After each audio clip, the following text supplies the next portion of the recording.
الحمدللہ والصلاة والسلام علی رسول اللہ وعلی آلہ وصحبہ ومن والا اما بعد۔ آج کے اس پروگرام میں ایک ایسی ہستی کا ذکر کریں گے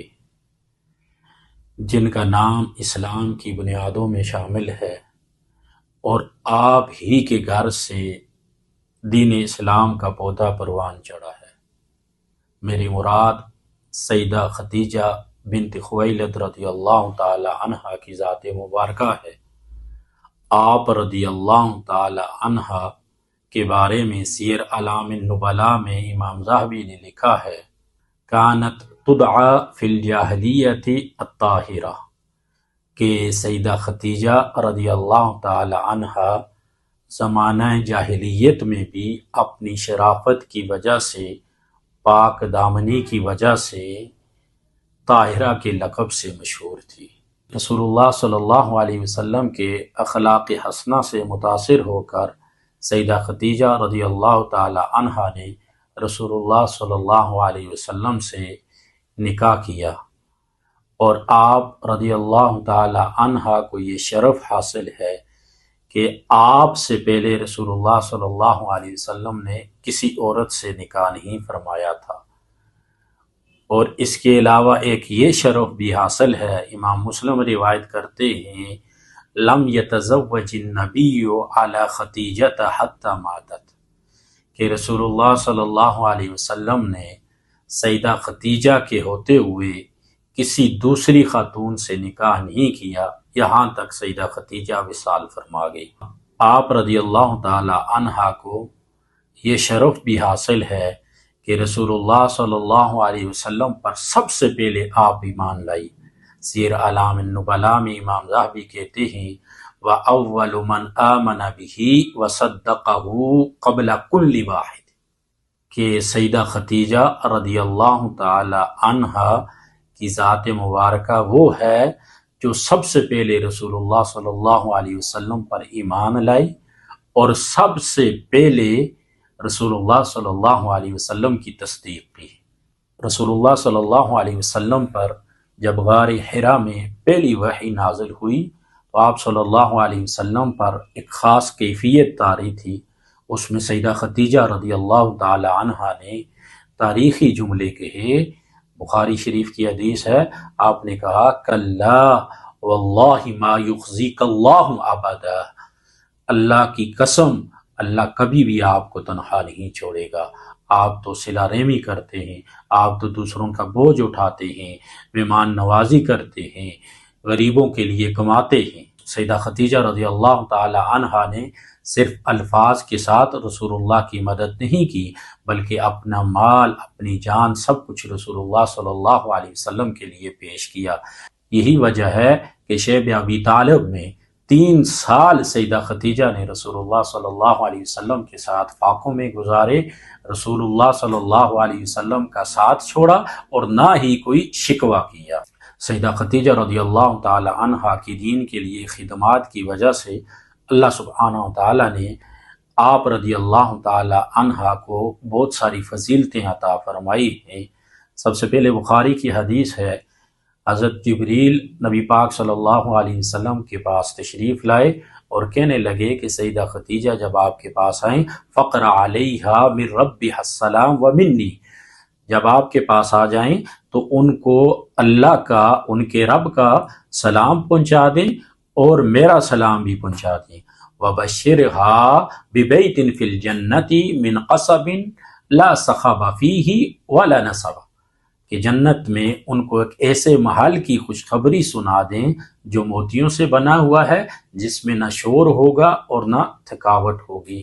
اسی طرح ایک اور حدیث ہے، رسول اللہ صلی اللہ علیہ وسلم نے جنت کی 4 افضل خواتین کا ذکر کیا، جن میں سیدہ خدیجہ رضی اللہ تعالی عنہا کا نام بھی ہے، اور فاطمہ بنت محمد، آسیہ بنت مزاحم اور مریم بنت عمران رضی اللہ تعالی عنہن۔ اعلان نبوت کے 10ویں سال رمضان کی 10 تاریخ کو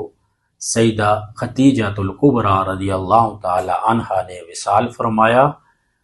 آپ رضی اللہ تعالی عنہا کے وصال پر رسول اللہ صلی اللہ علیہ وسلم اتنے غمگین ہوئے کہ اس سال کو تاریخ اسلام میں عام الحزن یعنی غم کا سال کہا جاتا ہے۔ سیدہ خدیجۃ الکبریٰ رضی اللہ تعالی عنہا کے وصال کے بعد بھی رسول اللہ صلی اللہ علیہ وسلم آپ رضی اللہ تعالی عنہا کا ذکر خیر فرمایا کرتے تھے۔ مسلم شریف کی حدیث ہے، جب رسول اللہ صلی اللہ علیہ وسلم کوئی بکری ذبح کرتے تو اس کا گوشت سیدہ خدیجہ رضی اللہ تعالی عنہا کی سہیلیوں تک پہنچاتے۔ اسی طرح صحیح ابن حبان کی ایک روایت ہے، سیدہ عائشہ روایت کرتی ہے کہ رسول اللہ صلی اللہ علیہ وسلم کے پاس ایک بوڑھی عورت آئی تو رسول اللہ صلی اللہ علیہ وسلم نے اس کا بڑے احسن انداز میں استقبال کیا، اس کا حال احوال پوچھا۔ اس پر حیرت پر سیدہ عائشہ کہنے لگی کہ آپ اس بوڑھی عورت کے ساتھ اس طرح کا معاملہ کرتے ہیں؟ تو رسول اللہ صلی اللہ علیہ وسلم نے فرمایا کہ یہ بوڑھی عورت ہمارے پاس سیدہ خدیجہ کے دور میں آیا کرتی تھی۔ رسول اللہ اتنے کثرت کے ساتھ سیدہ خدیجہ کا ذکر فرمایا کرتے تھے کہ ایک بار سیدہ عائشہ رضی اللہ تعالی عنہا عرض کرنے لگی، مسند احمد کی روایت ہے کہ اللہ نے آپ کو ان سے بہتر بیوی عطا کر دی ہے، تو آپ کیوں اتنا کثرت کے ساتھ ان کا ذکر کرتے ہیں؟ اس پر رسول اللہ صلی اللہ علیہ وسلم نے فرمایا، واللہ ما ابدلنی اللہ عز وجل خیرا منہا، اللہ کی قسم اللہ نے مجھے سیدہ خدیجہ سے بہتر بیوی عطا نہیں کی۔ آمنت بی اذ کفر بالناس، آپ رضی اللہ تعالی عنہ اس وقت مجھ پر ایمان لائی جب لوگوں نے میرا انکار کیا۔ صدقتنی اذ کذبنی الناس، سیدہ خدیجہ نے اس وقت میری تصدیق کی جب لوگوں نے مجھے جھٹلا دیا۔ وواستنی بمالہا اذ حرمنی الناس، اور میری اس وقت اپنے مال سے مدد کی جس وقت لوگوں نے مجھے اپنے مال سے محروم کر دیا۔ ورزقنی اللہ عز وجل ولدہا اذ حرمنی اولاد النساء، اور اللہ سبحانہ وتعالی نے مجھے سیدہ خدیجہ سے اولاد عطا فرمائی اور دیگر بیویوں سے اولاد نہیں عطا فرمائی۔ نبی پاک کی ساری اولاد جو ہے وہ سیدہ خدیجہ سے تھی، سوائے سیدنا ابراہیم کے، ان کی والدہ کا نام ماریہ قبطیہ رضی اللہ تعالی عنہا تھا۔ ناظرین، سیدہ خدیجہ الکبریٰ رضی اللہ تعالی عنہا کی سیرت میں ہمارے لیے بڑا سبق ہے۔ سیدہ خدیجہ ایک امیر تاجرہ تھی اور بڑے بڑے سردار آپ سے نکاح کرنا چاہتے تھے، مگر انہوں نے رسول اللہ صلی اللہ علیہ وسلم کی صداقت، آپ کی امانت، آپ کے اخلاق کو دیکھ کر رسول اللہ صلی اللہ علیہ وسلم سے نکاح کیا۔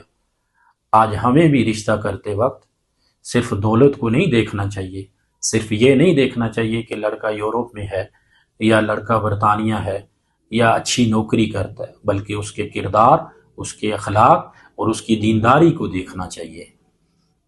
اور اس کے علاوہ سیدہ خدیجہ الکبریٰ رضی اللہ تعالی عنہا کی وفا کو دیکھنا چاہیے، کس طرح انہوں نے بطور بیوی رسول اللہ صلی اللہ علیہ وسلم کے ساتھ زندگی گزاری۔ سیدہ خدیجہ الکبریٰ رضی اللہ تعالی عنہا نے رسول اللہ صلی اللہ علیہ وسلم کے ساتھ طرح طرح کی مصیبتیں برداشت کی۔ آج عورتوں کو سیدہ خدیجہ الکبریٰ رضی اللہ تعالی عنہا کی سیرت سے سبق حاصل کرنا چاہیے اور اپنے شوہروں کے ساتھ اچھے طریقے سے پیش آنا چاہیے، اچھے سلوک سے پیش آنا چاہیے، اور چھوٹی چھوٹی بات پر ناشکری نہیں کرنی چاہیے، بلکہ شوہر کے معاشی حالات کو دیکھنا چاہیے، وہ کن مشکلات سے گزر رہا ہے، اس کو دیکھ کر اس کا سہارا بننا چاہیے۔ اللہ سبحانہ و تعالیٰ سے دعا ہے کہ اللہ ہماری ماؤں، بہنوں، بیٹیوں کو سیدہ خدیجہ الکبریٰ رضی اللہ تعالی عنہا کی سیرت پر عمل پیرا ہونے کی توفیق عطا فرمائے۔ آمین ثم آمین۔